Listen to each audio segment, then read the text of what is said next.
저는 이제 막 50 중반을 넘긴 여자예요. 아들 하나를 얼추 다 키워놓고 인생 2막을 시작했죠. 요즘 이런저런 공부도 새롭게 시작했어요.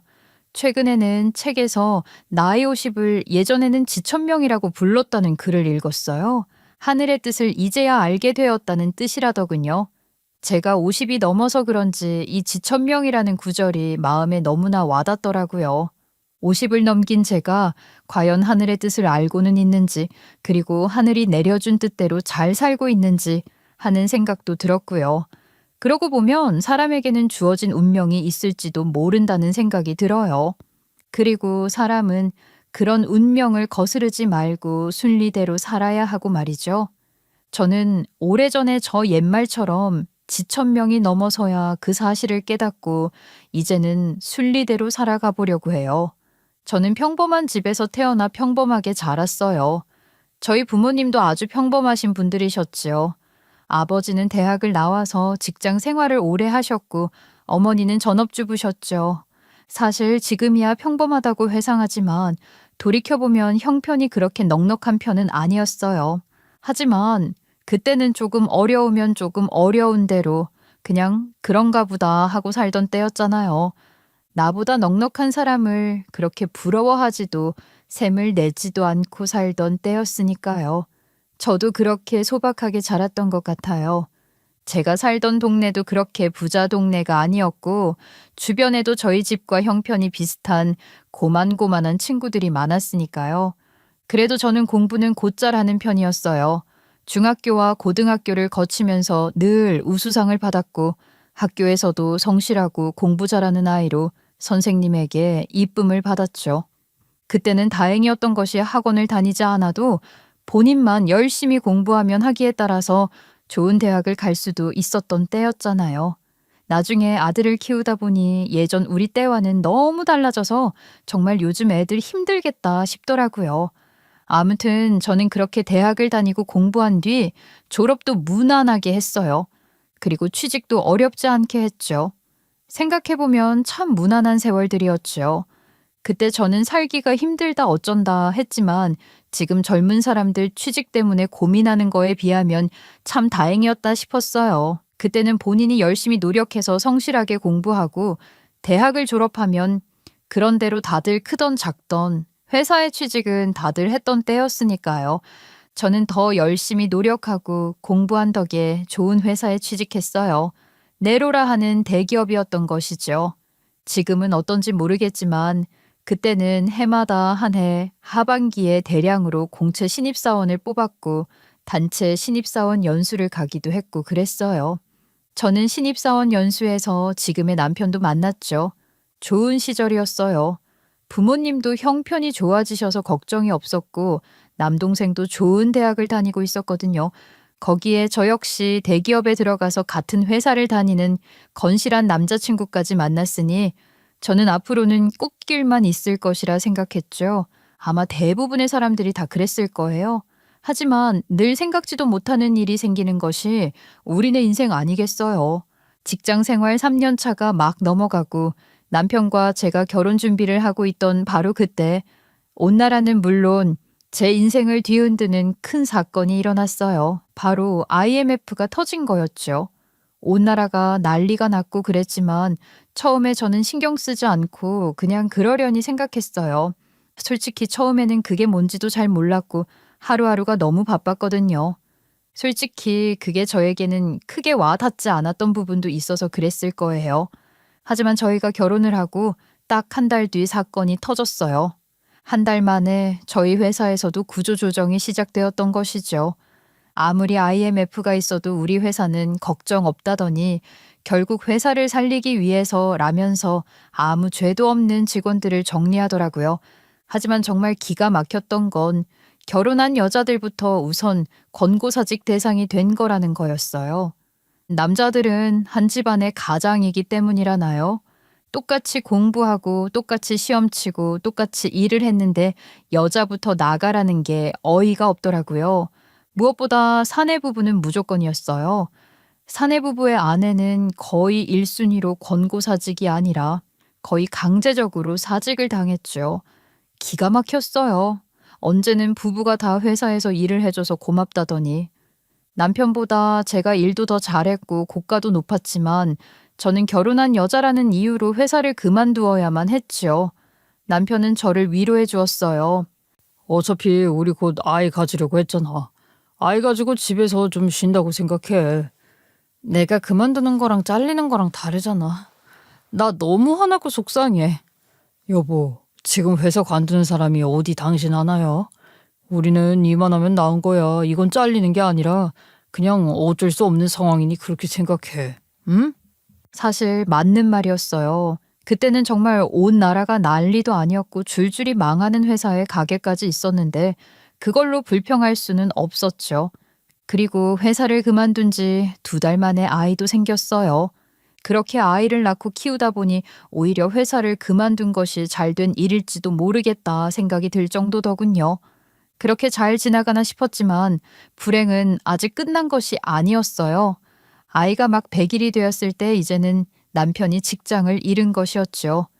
이제는 권고사직 수준이 아니었어요. 아예 회사가 문을 닫아버린 것이었죠. 회사 경영 사정이 점점 어려워지다가 결국 다른 회사로 매각이 되었는데 그러면서 기존 직원들이 대부분 회사를 떠나야만 했어요. 그렇게 남편과 저는 IMF를 정면으로 맞게 되었어요. 아이는 앞으로 점점 커가는데 정말 앞날이 막막하더라고요. 하지만 이대로 무너질 수만은 없잖아요. 남편은 꽤 괴로운지 시리에 빠져서 집 밖으로도 안 나가고 정말 힘들어 했어요. 하지만 저는 남편을 다독였죠. 여보, 그렇게 집에만 있지 말고 힘내.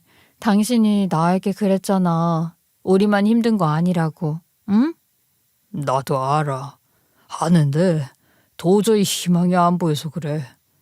애까지 있는데 대체 어떻게 해야 할지 막막해. 걱정 마. 당신 걱정하지 말고 자격증 공부해. 내일부터 당장 아침부터 도서관에 가서 공부해서 자격증 따. 자격증? 당장 대출금이며 생활비는 어쩌고 이 상황에서 무슨 공부야. 당장 취직된다는 보장이 있어? 지금 이런 상황에서 당신 같은 경력직을 뽑는 회사가 어디 있어. 두고 봐. 이 시기는 꼭 지나갈 거야. 그러면 이 자격증이라도 가지고 있어야 해. 그때 당시는 회사가 전부 몸집을 줄이는 상황이었기 때문에 취직은 엄두도 내지 못할 때였어요. 하지만 저는 이런 때가 반드시 언젠가는 끝나고 경기가 풀릴 날이 올 거라고 보았죠. 그리고 그때 가면 사람이 많이 필요해질 것이고 남들과는 다른 것을 갖춘 사람들의 몸값이 오히려 오를 것이라고 생각했던 거예요. 저는 남편을 다독이고 응원해서 도서관으로 자격증 공부를 하라고 보냈어요. 학원도 등록하고 교재도 다 사다 주었죠. 그때 저희가 일하던 회사가 자격증이 있으면 유리한 직종이었어요.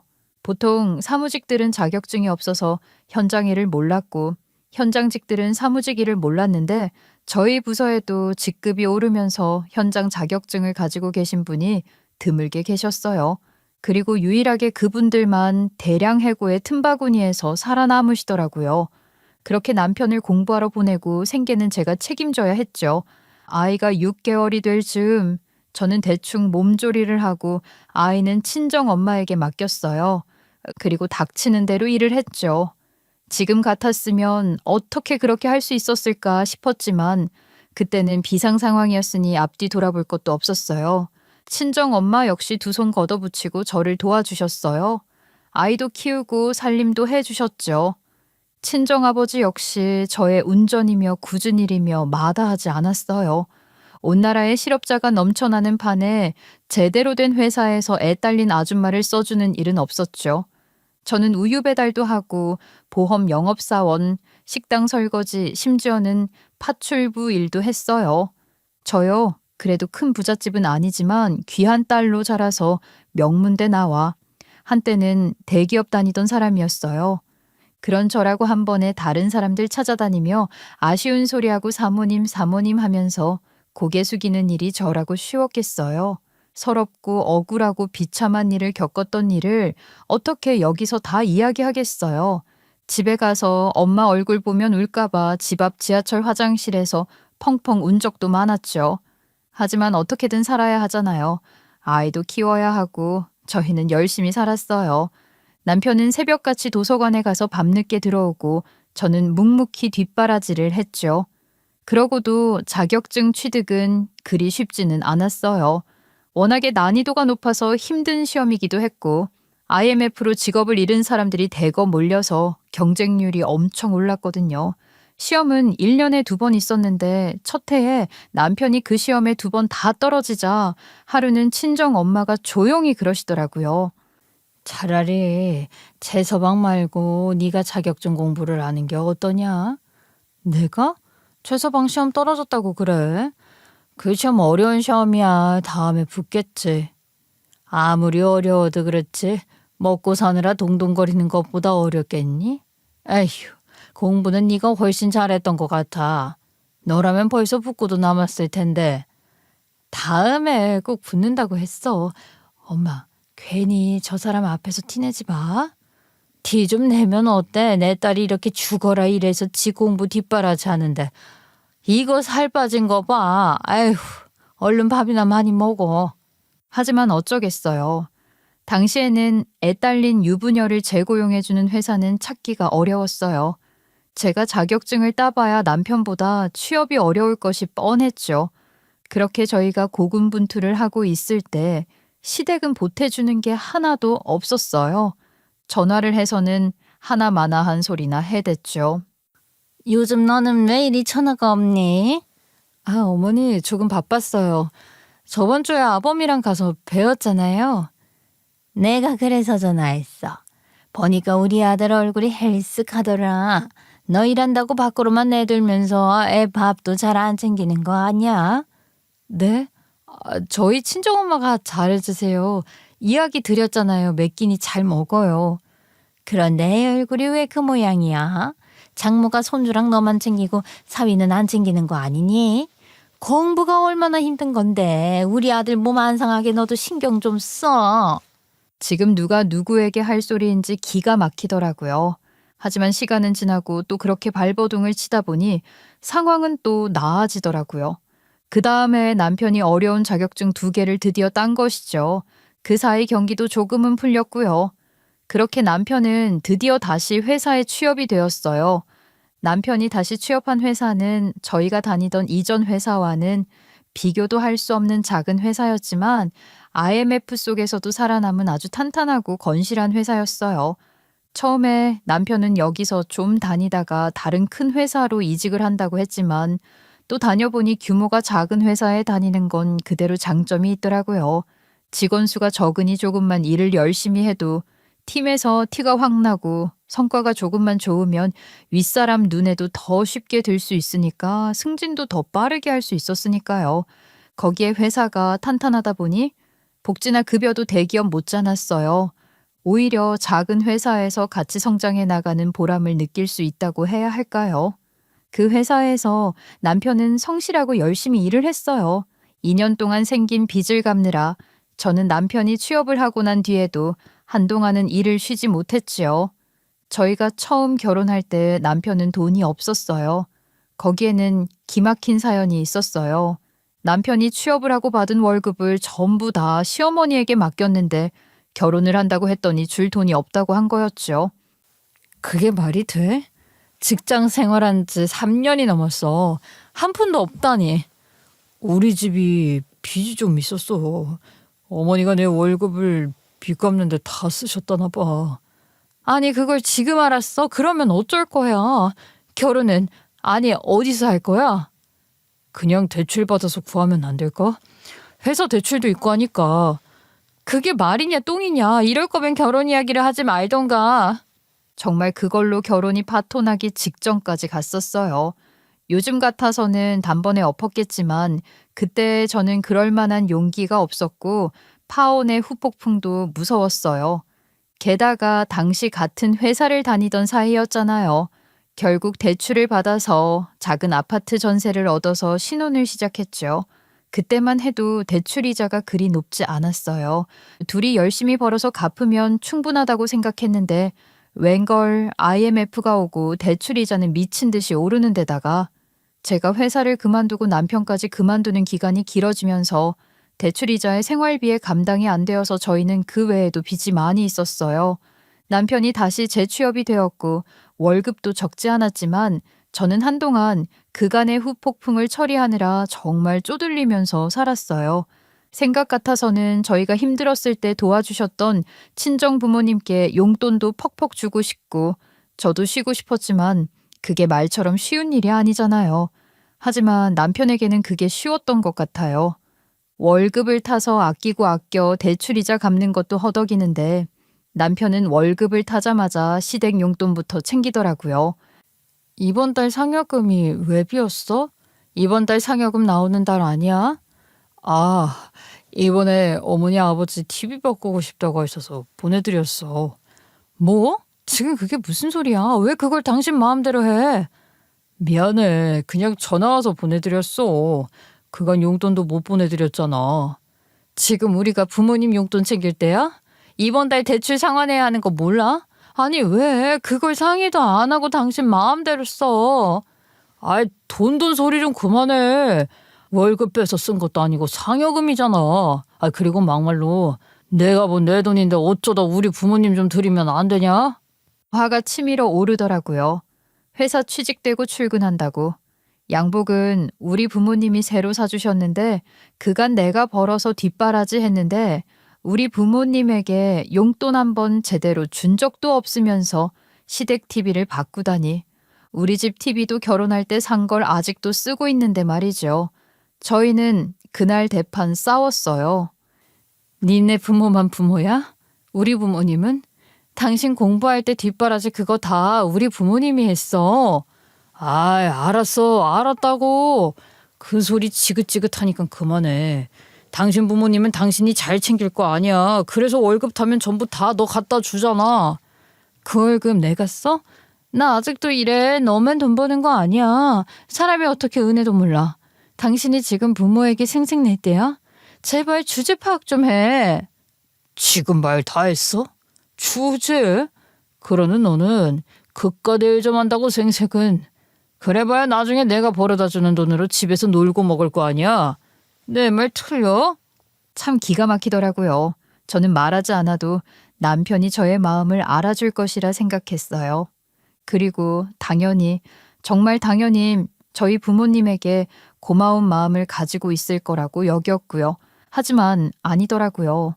그때를 기점으로 저희 사이는 한동안 냉랭했어요. 집에서 놀고 먹는다는 소리를 운운하길래 저는 일도 전부 관둬버렸고요.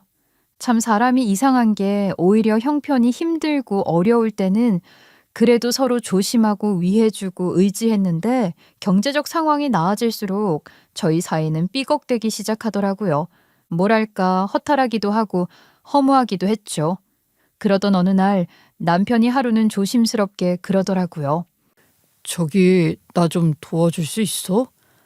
내가 무슨 수로 당신을 도와? 뭔 소리야? 기분 풀어. 그날 나도 욱했어. 내 앞으로 안 그럴 테니 나 좀 도와줘. 다음 부장 승진이 당신에게 달렸어. 응? 남편은 그날 처음으로 저에게 숙이고 들어왔어요. 남편이 다니는 회사는 대기업의 납품을 받아서 먹고 사는데 맨 처음 회사를 세울 때 회사 대표는 회사를 운영하고 영업을 담당하던 사람은 따로 있었더라고요. 그 사람은 바로 대표 부인이라고 했어요. 그리고 지금까지도 회사 대표의 부인이 영향력을 행사하고 있었어요. 그러니까 회사 대표 사모가 만든 봉사 모임에 들어가라고? 과장급 이상 부인들은 거의 들어가서 날아다니나 봐. 근데 그냥 봉사 모임이 아니야. 이미 그동안 쌓아온 인맥이 장난이 아니야. 거기서 해봐야 뭘 한다고. 아니야. 대표 사모가 원래 영업의 고수였대. 그래서 거래처 임원들 부인이며 대표 부인들까지 싹 다 만나고 영업하고 장난 아니래. 당신이 거기 가서 좀 잘해봐. 남편은 저도 거기 들어가서 회사 대표 사모의 눈에 들기를 바랬어요. 제가 껴서 역할을 잘 해줘야 자기 승진도 빨라진다는 거였죠. 솔직히 누가 거기 가고 싶겠어요. 하지만 또 남편이 애절하게 이야기하는데 안 가겠다고 할 사람이 또 누가 있겠어요. 저는 어쩔 수 없이 그 모임이라는 곳에 나갔죠. 회사 대표 사모님은 저보다 서너 살 많은 분이었는데 대단한 사람이더라고요. 그분은 말하자면 프로였어요. 자신이 정확히 어떤 역할을 해야 하는지, 무엇을 해야 하는지 아는 사람이었고요. 사실 저는 처음에 대충 비위나 맞춰주고 하하호호 하다가 돌아오면 되겠지 하는 마음으로 나갔어요. 하지만 첫 모임에서 대표 사무가 거래처 이사 사무에게 하는 걸 보고 마음을 단번에 바꿨어요. 거래처 이사 사무가 대표 사무보다 서너 살이나 아래인데도 대표 사무는 정말 서비스가 최고더라고요. 남들은 간이고 쓸개고 없다고 흉볼지도 모르지만 저는 속으로 감탄했어요. 그 거래처는 당시 회사의 운명을 쥐었다고 할 정도로 큰 계약을 주는 곳이었거든요. 회사 대표 사모님이라는 사람도 저렇게 하는데 제 자존심 따위가 뭐겠어요. 제가 뭐라고. 어떻게든 이 회사가 잘 돼야 제 남편이 잘 되는 거고 그게 또 우리 집 내 아이가 잘 되는 건데 저는 자존심 따위는 다 버리고 그 사모님을 열심히 도왔죠. 그렇게 대표 사모님과 저는 급친해졌어요. 나중에는 저녁에 둘이 만나 술 한잔을 할 정도가 되었죠. 오늘 고생했어. 진짜 그 이사 사무 점점 싸가지가 없어지는 것 같아. 아유, 어머, 사모님도 그런 생각하실 줄 아세요? 얘는 나도 사람이야. 나도 더럽고 치사하고 짜증나도 참는 거야. 먹고 살기가 이렇게 힘들어서야 원. 한잔 해. 그리고 언니라고 좀 부르라니까. 네, 그럴게요, 언니. 그리고 좀 참으세요. 다음 달에 거래처 새로 뚫으면 이렇게까지 안 해도 될 거예요. 그러니까 아유 우리 복덩이 갑자기 사우나를 가자고 하더니 거기 세진전자 대표 사무가 있는 걸 어떻게 알았어? 정말 영업이 힘들던 곳인데 내가 자기에게 너무 고마워. 뭘요? 우리 다 회사 잘 되려고 하는 거지. 저에게도 좋은 일이잖아요. 그렇게 생각해 주니 더 고마워. 사실 다른 멤버들은 내가 갑질한다는 둥 싫어하는 사람도 많은데 나 이해해 주는 사람 있어서 내가 너무 고마워. 사실 대표 사모님도 참 우여곡절이 많았더라고요. 남편을 도와 회사를 살리기 위해 안 해본 것이 없었고 IMF 때 회사를 지키기 위해 온몸을 내던져 일을 했던 분이었고요. 저희에게는 공통 목표가 있잖아요. 회사를 키워서 더 발전시키려는 목표. 저는 사모님을 열심히 도왔어요. 오라 하는 곳이 있으면 무조건 갔고 하라는 건 거의 다 했어요. 덕분에 남편의 승진은 승승장구였죠. 물론 남편도 열심히 일했어요. 하지만 그 무엇보다 회사 대표님과 사모님이 우리는 한 팀이고 회사를 위해 제가 모든 것을 건다는 걸 보았기 때문에 그랬다고 저는 생각해요. 그 후로 20년 가까운 세월이 흘렀어요. 그 사이 회사는 예전보다 많이 커졌죠. 이제는 작은 회사가 아니라 업계에서 알아주는 중견 회사가 되었어요. 그리고 저희 회사로 남동생도 입사를 해서 근무를 하고 있고요. 남동생은 당당히 시험 보고 들어왔어요. 제가 저희 회사가 좋다고 자랑을 했더니 저 몰래 시험을 봤더라고요. 본인 실력으로 당당히 합격해서 능력 인정 받으며 잘 살고 있죠. 그 사이에 저희 형편도 정말 많이 좋아졌어요. 이제는 좋은 집으로 이사도 하고 좋은 차도 있고 아들도 잘 키워서 좋은 대학도 보내고 친정 부모님에게 원하는 만큼 용돈도 얼마든 드릴 수 있게 되었고요. 저는 그간 정말 열심히 일을 했어요. 아니, 일을 했다고 생각을 했던 건 아마 저 혼자였을지도 몰라요. 왜냐하면 제가 하는 일을 남편은 일이라고 생각하지 않았더라고요. 제가 늘 바쁘게 움직이는 것을 보더니 어느 날은 이러더라고요. 오늘 나 골프 약속 있는 거 알지? 밥 데워서 먹고 이따 현석이 오면 둘이 저녁 먹어. 나는 요새 당신 팔자가 제일 부러워. 매일 몰려다니면서 골프나 치고 차나 마시면 되잖아. 뭐? 당신은 지금 내가 놀러 다니는 걸로 보여? 오늘 우리 멤버가 누군 줄 알아? 알아. 우리 거래처 사모들 다 오는 거. 아니 뭐 그런다고 거기서 회의하고 일하는 건 아니잖아. 당신 말 이상하게 하네? 저번 계약도 나랑 사모님이 그 회사 부부 종일 접대하고 그딸 학원도 알아다 주고 몇 달 동안 쫓아다닌 거 알아? 몰라? 아이고 알아. 그래 큰일 했어. 농담 가지고 뭘 그리 발끈해. 그리고 내가 틀린 말 한 건 아니잖아. 가서 진짜 일을 하는 건 아니잖아. 뭘 그걸 가지고 그래. 이러면서 실실 웃어대는데 기분이 좋지 않았어요. 남편은 늘 그런 식이었죠. 자신이 필요할 때는 저를 내세우다가도 늘 제가 하는 일을 무시하고 폄하하고 네가 그렇다고 진짜 치열하게 출근해서 일을 한 건 아니지 않냐고 입버릇처럼 말하곤 했어요. 어쩌면 겉보기에 저희는 행복한 부부로 보였을지도 몰라요.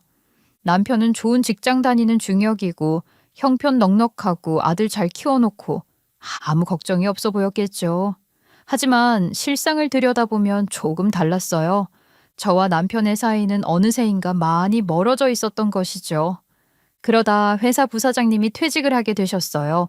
부사장은 회사 창립할 때부터 대표님과 같이 일을 해오셨던 분이었는데 나이가 좀 있으시긴 했죠. 그 부사장 자리를 놓고 치열한 다툼이 벌어졌어요. 후보는 회사 이사인 남편과 또 한 명의 중역인 박 이사님이었죠. 박 이사님은 남편보다 몇 년 먼저 들어온 분으로 조용하신 분이었어요. 남편이 활발한 스타일이라 인맥도 넓고 영업도 잘하는 편이라면 그분은 그냥 묵묵하게 일만 하는 스타일이라고나 할까요? 박 이사님 사모님도 성격이 비슷했어요. 저희 모임에 나오기는 했지만 앞에 나서지는 않고 조용히 봉사활동만 하고 돌아가는 터라 큰 존재감은 없었죠. 둘 다 장단점이 있었지만 대표님 사모님은 저에게 이야기를 해달라고 하더라고요. 솔직히 이야기해줘. 자기 남편 부사장 만들고 싶어? 언니, 아니 사모님, 제가 언제 그런 사적인 부탁한 적 있어요? 제 생각 말고 그냥 회사에서 공정하게 판단하시겠죠. 알아. 자기 그런 거 부탁한 적도 없고 늘 회사 생각만 한 거. 하지만 그만큼 열심히 했으니 대가가 당연히 있어야지. 솔직히 모르겠어요. 저희 신랑도 그렇고 박 이사님도 그렇고 다 장단점이 있잖아요. 잘 판단해 주세요. 아휴, 이럴 줄 알았어. 그래도 생각해보고 원하면 이야기해줘. 내가 인사권은 없지만 대주주잖아. 자기가 원하면 내가 영향력은 행사해 볼게. 알았지? 하지만 저는 절대 부탁하지 않을 생각이었어요. 저는 대표님에게도 그렇고 그 사모님에게도 부담 주고 싶지 않았거든요. 제가 20년 가까운 시간 동안 그냥 단순히 따라다니면서 아부나 떠는 사람이 아니라 당당한 일원으로 인정받을 수 있었던 건 이런 선을 지키는 행동을 했기 때문이었을 거예요. 저는 결코 단 한 번도 사욕을 부리지 않고 철저하게 공적으로 움직이고 회사를 위하는 행동만 했거든요. 비록 남편에게 인정을 받지는 못했지만 저는 그렇게 살았어요. 하지만 일이 그렇게 되자 남편은 저에게 매달리더라고요. 사실 직장인으로서 갈 수 있는 가장 높은 자리가 부사장이잖아요. 당신이 도와줘야지, 응? 아이, 그렇잖아. 도와줄 거지? 이건 회사 내부 일이야. 이걸 내가 어떻게 도와. 그리고 그냥 놀러나 다니는 거라며 그렇게 사는 내가 뭘 할 수 있겠어. 여보, 진짜 부탁해. 내가 그동안 서운하게 한 것이 있었겠지만 그래도 우리는 부부잖아. 20년 넘게 같이 살아온 사이잖아. 당신이 도와줘. 부탁할게. 오해고 뭐고 싫어. 나 안에서 그런 아쉬운 소리 안 하면서 산 거 알잖아. 그냥 기다려봐. 당신 열심히 일했으니 결과가 나오겠지. 알아. 그래도 뭐라도 해봐야지. 한 팀이잖아. 나 정말 간절하게 부사장 되고 싶어. 내가 갈 수 있는 가장 높은 곳이 바로 코앞이야. 제발 도와줘. 도와줄 사람 당신뿐이야. 미운 정도 정이라고 그래도 한 이불 덮고 같이 산 세월이 몇 년인데 남편이 그렇게 원한다고 앞에서 이야기를 하니 완전히 모른 척 할 수는 없었어요. 거기에 대표님도 작년부터 몸이 좀 안 좋아서 당분간은 회사 일을 전면적으로 할 수 없는 상황이었죠. 그 어느 때보다 부사장 자리가 중요한 시기였고 또 그만큼 많은 권한이 주어질 터였어요. 그 자리를 원하는 게 이해는 갔죠. 저는 하는 수 없이 사모님에게 부탁을 할 수밖에 없었죠. 그렇게 남편은 총회를 거쳐서 부사장 승진자로 내정이 되었고 승진이 결정이 되었어요. 하지만 그 이후부터 분위기가 이상하게 돌아가더라고요. 바로 남편의 분위기가 말이죠. 부사장 내정이 발표되고 전 부사장님 퇴임식 겸 취임식을 하는 날 남편은 저에게 회사에 오지 말라고 했어요. 아니, 부사장님 퇴임식도 겸하는 거라 다른 사모들도 다 오는데 나만 오지 말라고? 내가 좀 그래서 그래. 안 그래도 내가 마누라 입김으로 승진한 거라고 회사에서 말이 좀 있어. 그런데 이날 당신까지 오면 내가 좀 민망해서 그래. 아, 그래도 그렇지 나만 빠지면 더 이상하지 않아? 이해 좀 해줘. 대신 나중에 정식 취임하면 약식으로라도 초대할게. 아, 그리고 우리 좋은 곳 가서 저녁 먹자. 내가 근사한 곳 예약해둘게. 저는 서운했지만 알았다고 했어요. 뭐 아주 이해하지 못할 이야기도 아니었으니까요. 그런데 그날 이후로 남편의 분위기가 확 달라지더라고요. 부사장님이 퇴직을 하시고 부사장으로 일을 시작한 첫날부터 퇴근이 늦었어요. 거의 새벽에 들어와서는 별말도 안 하고 피곤하다며 바로 잠자리에 들더니 새벽같이 일어나 출근을 했어요. 문제는 이게 한 달 넘게 매일 그런다는 거였어요. 주말조차 약속이 있다, 일정이 있다며 아침부터 집을 나갔고요. 정말 코빼기도 보기 힘들어진 거죠. 승진하고 좋은 데 가서 저녁 먹자는 약속도 아예 잊은 것처럼 신경도 쓰지 않더라고요. 진짜 인간적으로 서운하다 못해 짜증이 났어요. 이래서 화장실 들어갈 때와 나올 때 다르다더니 그 말이 딱 맞았죠. 하지만 그런 행동은 나중에 벌어질 폭탄에 비해서는 아무것도 아니었죠. 어느 날 하루는 퇴근을 하자마자 일찍 들어왔더라고요. 근 한 달 만이었어요. 그래도 바보 같은 저는 그것도 반가웠죠. 어머, 당신이 오늘 웬일이야? 이렇게 일찍 들어오고? 이제야 집 생각이 좀 났어, 저녁은? 제가 반색하며 물었지만 남편은 제 말에는 대꾸도 하지 않고 제 앞에 웬 서류를 틱 던지더라고요. 그거나 빨리 보라며 인상을 쓰길래 저는 무슨 일이라도 생겼나 싶어 서류를 열었죠. 하지만 서류의 정체는 기가 찼어요. 그건 이혼 서류였어요. 나 사랑하는 사람 따로 있어. 그러니 이혼하자. 뭐? 너 지금 그게 말이야? 당신 그동안 바람 피웠어? 마음대로 생각해. 그냥 빨리 정리나 해줘. 우리 이제 각자 갈 길 가자. 기가 막히더라고요. 갑작스러운 이혼 통보만으로도 어이가 없는데 바람이라니. 사람이 너무 어이가 없으면 웃음이 난다더니 제가 딱 그랬어요. 누구야? 아니, 언제부터 바람 피웠어? 넌 부끄럽지도 않아? 이게 그렇게 당당하게 요구할 일이야? 솔직히야, 그동안 우리가 부부였니? 너는 매일 나가서 아줌마들이랑 놀러나 다녔지. 네가 밥상을 잘 차려줬어. 뭘 했어. 이건 부부 생활이 아니야. 그럼 뭔데? 부부가 아니면 우리가 뭐였냐고? 그냥 우리는 한 팀 동료였지. 뭐 더 있어? 나는 네가 여자가 아니라 동료 같아. 야, 그게 말이야. 언제는 부부라고 도와줄 사람은 나밖에 없다며. 그럴 때는 언제고. 뭐 동료? 사랑? 너 진짜 미쳤어. 사람 말꼬리 잡지 말고 그냥 끝내. 나 이제 이 짓 더 이상은 못하겠다. 나도 사람답게 사랑하는 사람이랑 살 거야. 사람답게? 하, 기가 막혀서. 야, 지금 그 자리 누구 덕인 줄 알기나 해? 내까지 게 나 아니었으면 여기까지 올 수 있었는 줄 알아? 아이, 지겨워. 그게 제일 지긋지긋해. 자격증도 네 덕이고 승진도 네 덕이지? 아, 됐고 빨리 도장이나 찍고 재산은 넉넉하게 주면 될 거 아니야. 이 집도 원하면 너 하던지. 어떻게 사람이 그렇게나 뻔뻔할 수 있을까요? 정말 한 인간의 끝을 보는 것 같아 넌더리가 났어요. 하지만 분노가 치솟았죠. 바람이라니, 그렇게 더러운 짓을 하다니. 저도 더럽고 치사해서 더 이상 같이 살 수는 없었어요. 이혼은 그렇다 쳐도 속은 게 분하더라고요. 하지만 어쩌겠어요. 싫다는 인간, 가라고 해야죠. 하지만 남편은 끝까지 미안하다는 말 한마디는커녕 제 속을 뒤집는 이야기만 하더군요. 그래, 좋아. 나도 더 이상 너 같은 인간이랑 못 살아. 이혼해. 진작 그렇게 나을 것이지. 그동안 너도 내 덕분에 잘 먹고 잘 살았잖아. 인연이 여기까지다 생각해. 인연? 웃기지 마. 더러운 짓 하다가 이혼하는 주제. 너 얼마나 잘 먹고 잘 사나 두고 봐. 절대 가만 안 둘 거야. 너랑 네 상간녀 내가 그냥 둘 줄 알아? 저는 홧김에 이런 말을 내뱉었어요. 그냥 너무 화가 나서 한 말이었죠. 하지만 이 말을 들은 남편은 인상을 쓰더니 굳은 표정으로 저를 노려보며 이러더군요.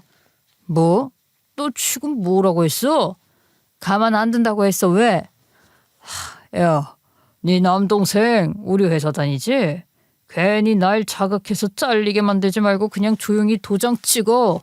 그리고 그냥 취직은 듯 살아. 머리를 한 대 얻어맞은 것 같더라고요. 지금 누가 누구를 협박하는 건가요? 누가 누구를 자른다고. 억울하고 분했지만 저는 이혼을 할 생각이었어요. 이미 마음 떠난 남자 붙잡고 살 이유는 없잖아요. 하지만 제 가족을 건드리는 건 선을 넘어도 한참 넘은 일이잖아요. 저는 그날 밤새도록 책상에 앉아 생각을 하고 또 계획을 짰어요. 그리고 절대 이대로는 안 된다는 결론을 내리고 그동안 모아둔 자료들과 함께 조용히 게임의 판을 바꾸기로 결심했죠. 다음 날 남편은 아예 짐을 싸서 새벽같이 나가버리더라고요. 저는 오히려 잘 되었다고 생각했어요. 그래야 제가 더 편하게 움직일 수 있으니까 말이죠. 저는 하루 종일 바쁘게 움직였어요. 필요한 일을 하려면 시간이 부족했기 때문이었죠. 남편은 그날부터 집에 들어오지 않겠다 하더군요. 저는 알았다고 하고 짐을 전부 싸서 보내겠다 짧게 답하고 현관 비번도 전부 바꿔버렸죠. 마음이 후련했어요. 그리고 바로 그 다음 날, 그날은 남편이 부사장으로 정식 발령을 받은 첫 출근 날이었어요. 전 부사장님 퇴임식 겸 취임식을 해서 부사장 역할을 조금 일찍 시작하기는 했지만 정식 발령은 바로 그날부터였던 것이죠. 남편은 아마 위풍당당하게 출근을 했을 거예요.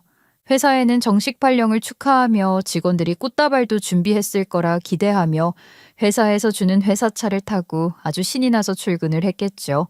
하지만 출근 시간이 지난 지 차에 30분도 되지 않아서 남편에게 전화가 걸려오더군요.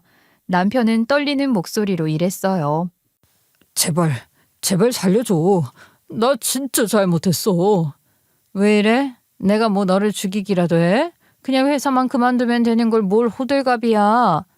남편이 죽는 소리를 했지만 저는 비웃어주었어요. 이틀 전에 남편이 저를 비웃은 것처럼 말이죠. 남편은 싹싹 빌더라고요. 꼭 이렇게 안 해도 되잖아. 제발 회사만은 다닐 수 있게 해줘. 아니 내가 뭐 힘이 있어 뭐가 있어? 내가 하는 일이래 봐야 고작 아줌마들이랑 골프나 치고 수다나 떠는 게 다인데 왜 이래? 나 바빠 끊어. 아니 여보 그래도 이건 아니잖아. 내가 다 잘못했어 진짜야. 나 진짜 정신 차렸어. 여보? 연병 떨지 마. 우리 부부 아니라며. 내가 여자도 아니고 아내도 아니라며. 네 사랑한다는 그 여자에게나 가서 부탁을 해보던가. 내가 그냥 홧김에 한 소리야. 바람이라니 그건 그냥 내가 홧김에 한 소리야. 응? 여보 나 몰라. 아주 생쇼를 하네. 잔말 말고 서류 정리나 빨리 해. 그리고 네 집 니네 부모에게 보냈으니 가져가. 이 집은 놔준다고 했으니 얼씬도 말고. 남편은 아마 그제서야 알았을 거예요. 누가 진짜 자를 권한을 갖고 있었는지 말이죠. 남편은 정식 발령 첫날 해고되었어요. 그 인간은 자기가 부사장이 되어서 천년만년 잘 살 줄 알았겠지만 중역으로 올라갈수록 하루아침에도 해고가 되어서 짐을 쌀 수 있는 신세가 되는 것이 바로 그 중역이라는 높은 자리 아니겠어요? 남편이 오랜 직장 생활을 하는 동안 저는 그 뒤에서 물심양면으로 도왔어요. 아니, 그 이전부터 저는 남편의 사회생활과 그 성공을 위해 도왔죠.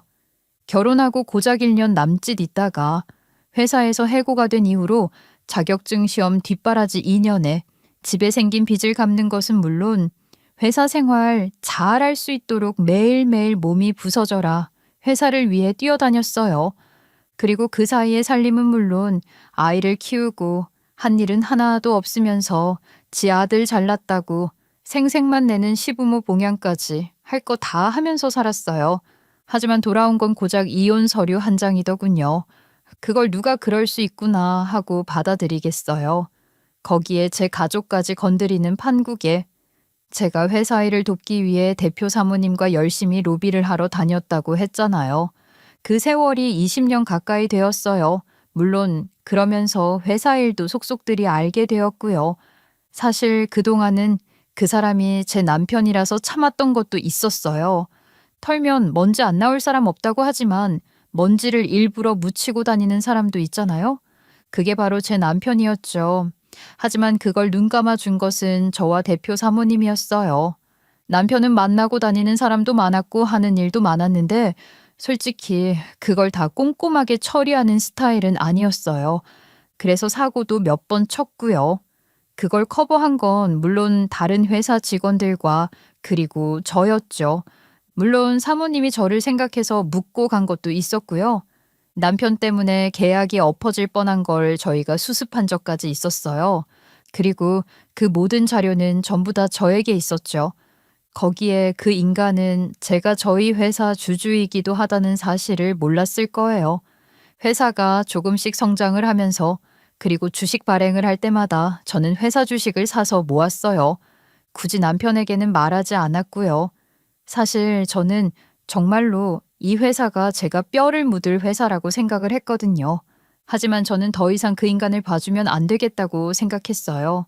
아니, 이제 끝내야겠다라고 생각했죠. 제 인생에서도, 그리고 이제는 정말 소중해진 우리 회사에서도. 그래서 그 모든 자료를 밤새 정리해서 대표님의 집으로 가지고 갔던 것이에요. 그동안은 제가 어리석게도 제 남편의 허물을 덮고 싶어서 모른 척했어요. 하지만 이제는 그러지 않아도 되니 마음대로 편하게 정리를 하셨으면 해요. 아니, 이 자료를 어느새 이렇게 다 모아서 이거 정말 괜찮아요? 네, 어쩌면 진작 말씀을 드렸어야 했는데 죄송해요. 이제 정말 공과 사는 구별하며 살려고요. 솔직히 말씀하세요. 덮어달라고 해도 괜찮아요. 그동안 집사람이랑 얼마나 고생했는지 내가 알아요. 이 정도는 덮을 수 있어요. 남편을 고발하는 일인데 진심이에요. 네, 진심이에요. 그리고 이제 더 이상 남편 아니에요. 일이 그렇게 되었으니 걱정 안 하셔도 돼요. 대표님은 많이 놀라시는 눈치시더라고요. 아내가 남편을 고발한 셈이니까요. 하지만 저의 굳은 결심을 보고 생각을 굳히셨던 모양이었죠. 그날 저녁 긴급 이사회가 열렸고 저 역시 주주로 당당하게 참여해서 남편의 해임에 찬성표를 던졌어요. 게다가 회사 법무팀은 추가로 형사 고발과 민사소송까지도 진행을 한다고 하더라고요. 웃긴 건 회사가 그렇게 급박하게 돌아가는데 그 인간은 점심시간이 지나도록 회사에 들어오지 않더니 먼저 퇴근한다고 전화만 오고 코빼기도 보이지 않았다는 거였어요. 아마 그 여자를 만나러 갔나 보더군요. 회사는 지금 자기를 자를지 말지를 회의하고 있는데 그 인간은 아마 꿈에도 몰랐겠죠. 그렇게 남편은 부사장으로 승진하고 정식 발령이 난 첫날 해임과 해고가 동시에 이루어졌어요. 이사회가 끝나던 시간 사모님이 저를 뒤따라 나와 제 손을 잡더라고요. 자기, 괜찮아? 나랑 저녁이나 먹고 가. 괜찮아요. 뭐 살다 보면 별별 닭이 없는 거 아니겠어요? 그래, 뭐 자기 정도면 내가 걱정할 일은 없지. 그나저나 그 바람 피웠다는 년은 어디서 뭘 하는지 알아? 어떤 년이래? 몰라요. 관심 없어요. 뭐 둘이 사랑한다니 잘 살라고 했어요. 기가 차네. 그래, 걱정 마. 그건 내가 맡아서 처리할게. 네? 그때만 해도 저는 그게 무슨 뜻인지 몰랐어요. 하지만 곧 알게 되었죠. 사모님은 단 3일 만에 그 여자의 정체를 알아내었더라고요. 놀랍게도 상간녀는 저희 회사에서 10년 넘게 일을 하다가 올 초에 그만둔 회사 직원이었어요. 마찬가지로 유부녀였고요. 사모님이 동원령을 내렸죠. 그런데 너무 웃긴 것이 우리 모임 사모들이 전부 다 나섰다는 거였어요. 심지어 그 얌전하던 박이사 사모도 말이죠. 이것들은 회사 근처에 뻔뻔하게 살림도 장만해두고 신혼놀이를 하고 있었어요. 뭐 저희는 할 일을 했어요. 택배가 왔다고 문을 열라고 하자마자 제가 머리채를 잡고 끌고 들어가고 다른 분들은 열심히 집안 살림을 부셨죠. 그 얌전하던 박이사 사모가 열심히 부엌 살림을 뒤집어 엎는 걸 보고 저는 하마터면 웃음이 터질 뻔했어요. 그 상간녀는 우리가 들이닥치자마자 울면서 빌고 난리를 치더라고요. 이렇게 울면서 잘못했다고 싹싹 빌리를 애초에 안 하면 되지 않나요? 마지막은 박 부장 사모가 상간녀 남편을 불러내서 같이 등장하는 걸로 끝이 났어요. 박 부장의 사모는 친오빠가 유명한 이혼 전문 변호사였어요. 자기 오빠에게 일감 하나 소개했다고 좋아하는 걸 보고 저희는 전부 빵 터졌죠. 저는 이혼 소송을 진행하면서 동시에 그 인간의 모든 통장과 카드를 압류하고 전부 정지시켰어요. 물론 박 부장 사모의 오빠인 변호사의 조언대로였죠. 야, 왜 카드가 정지되었어? 나 지금 당장 차에 기름도 못 넣고 있어. 대카드 전부 내 통장에서 대금 나간 거 잊었니? 이제 남남인데 알아서 하시죠. 다시는 이런 구질구질한 전화하지 말고. 야, 너 이거 너무 치사한 짓 아니야? 어떻게 전부 다 압류를 걸 수가 있어? 치사하다니. 네가 뭘 어떻게 할 줄 알고. 너 퇴직금 받은 거 있잖아. 그걸로 일단 써. 왜 남의 통장에 연결된 카드를 쓰고 난리야? 너랑 나 이제 남이야. 알겠니? 그간 생활비며 월급 관리를 전부 다 제가 했기 때문에 그 인간이 쓰는 카드는 전부 제 통장으로 연결되어 있었어요. 저는 싹 다 끊어버렸던 것이죠. 대망의 마지막은 시댁이었죠. 그 인간들은 평생을 뻔뻔하게 굴더니 제가 용돈을 다 끊어버리자 끝까지 정신을 못 차리더라고요. 너 지금 제정신이냐? 뭐 이혼? 이게 어디서 이혼 소리를 여자가 함부로 해.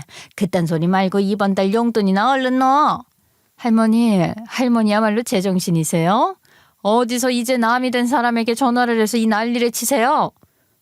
뭐라고? 남? 진짜 이혼을 할 생각이야?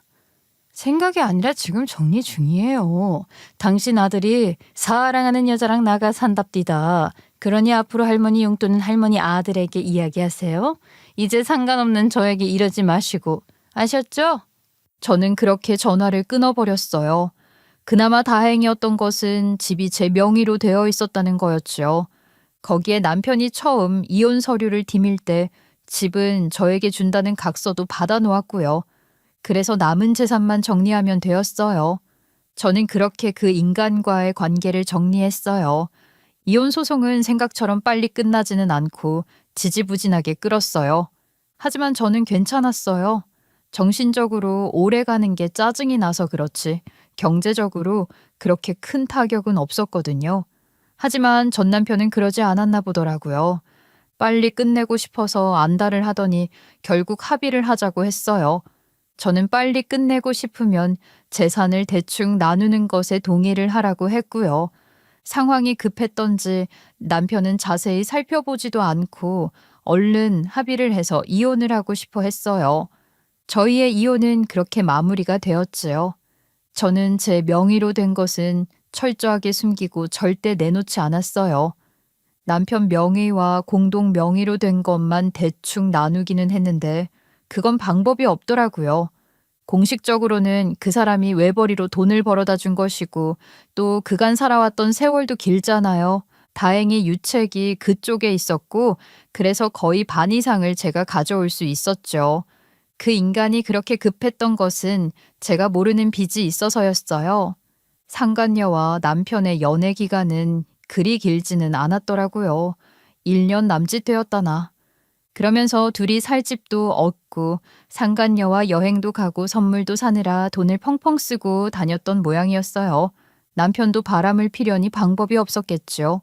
회사 월급은 제가 다 빤히 아는 데다가 월급 통장 관리를 제가 하고 남편은 따로 용돈과 카드로 생활을 했으니까요. 제가 크게 간섭을 하지는 않았지만 그렇다고 사용 내역을 전부 다 내가 보는 판국에 그걸로 바람을 피울 수는 없었을 거 아니에요. 오피스텔 얻느라 대출까지 받았던 걸 보고 저는 헛웃음이 나왔어요. 정말 불같은 사랑 한번 대차게 했나 싶더라고요.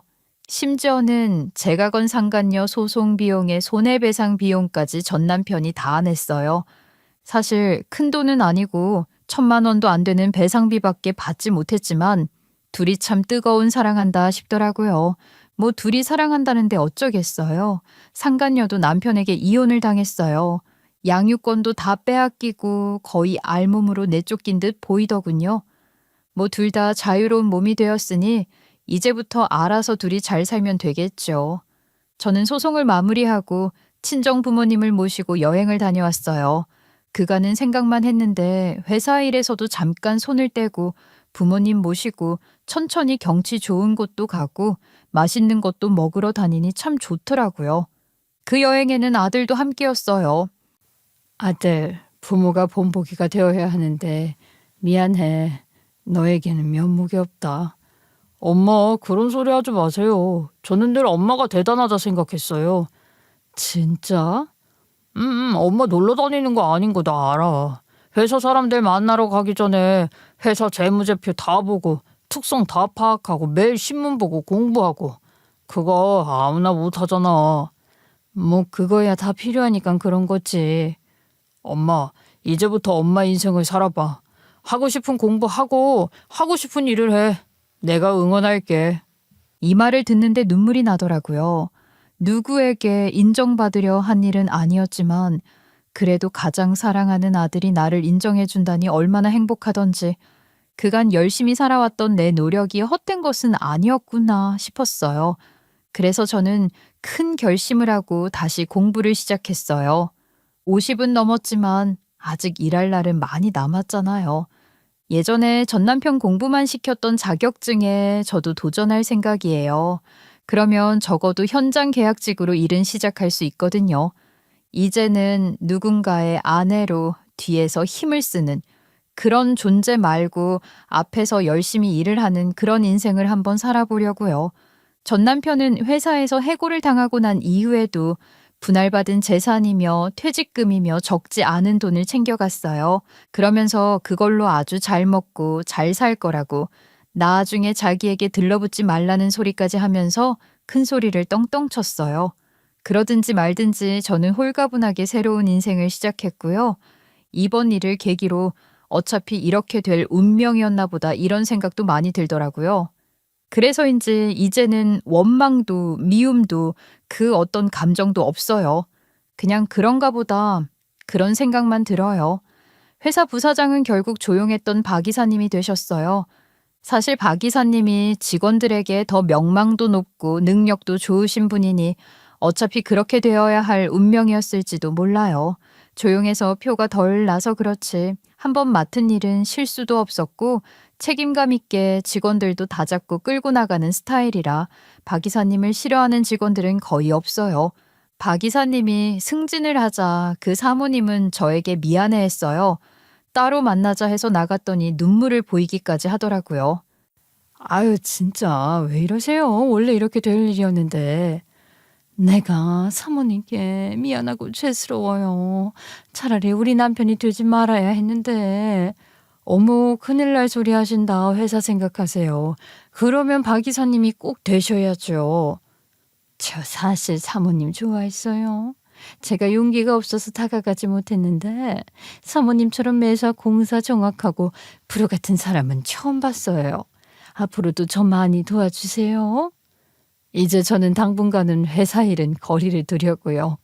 대신 더 공부해서 돌아올 테니 그때 저 좀 받아주세요. 네? 저는 한동안은 공부에만 집중할 생각이에요. 종종 가끔 부모님과 가까운 곳 여행을 다녀오거나 식사를 하러 가는 일 외에는 사람들도 별로 만나지 않고요. 오랜만에 시작한 공부라 그런지 힘들기도 하고 또 재미있기도 하고 그렇네요. 가끔 대표 사모님에게 연락이 와서 밥을 먹기도 하고 진짜 가끔 골프 약속에 끌려가기도 하지만 그건 또 그래도 즐겁고 감사해서 저는 잘 지내고 있는 중이에요. 전 남편은 뭐 장사를 시작했다가 말아먹고 또 사업을 한다 그러다가 채 1년도 못 가서 다 말아먹은 모양이에요. 결국 오피스텔도 빼고 형편이 너무 어려워져서 시댁으로 다시 들어갔다고 하더라고요. 그 여자와도 대판 싸워서 헤어졌다나 뭐래나. 그 여자가 전 남편 형편이 어려워지자 바로 버리고 바람을 피웠다는 것 같더군요. 여자가 바람 피운 게 걸리자마자 얼마나 큰 싸움이 벌어졌는지 경찰이 출동할 정도였으니 말 다했죠. 그 이야기를 듣는데 전 남편이라는 인간이 그렇게나 막장이었나 싶어서 기가 차더군요. 가끔 아들에게 연락을 해서 죽는 소리를 하는가 보던데 저는 아들에게 그냥 당분간 연락을 끊으라고 했어요. 받아주다 보면 끝이 없으니까 말이죠. 저는 이렇게 홀가분하게 제 2의 인생을 시작해 보려고 해요. 물론 공부가 잘 안 될 수도 있고 일이 잘 안 풀리는 날이 오기도 하겠죠. 하지만 분명한 건 아무리 그렇다 해도 지금보다는 훨씬 더 행복할 거라는 거예요. 그건 분명하죠. 제가 스스로 살아가는 이 인생을 저는 즐기면서 더더욱 행복해질 생각이에요. 저의 이런 앞날에 부디 많은 용기와 축복을 주세요. 긴 이야기 들어주셔서 감사해요. 여러분들도 늘 행복하시고 건강하세요.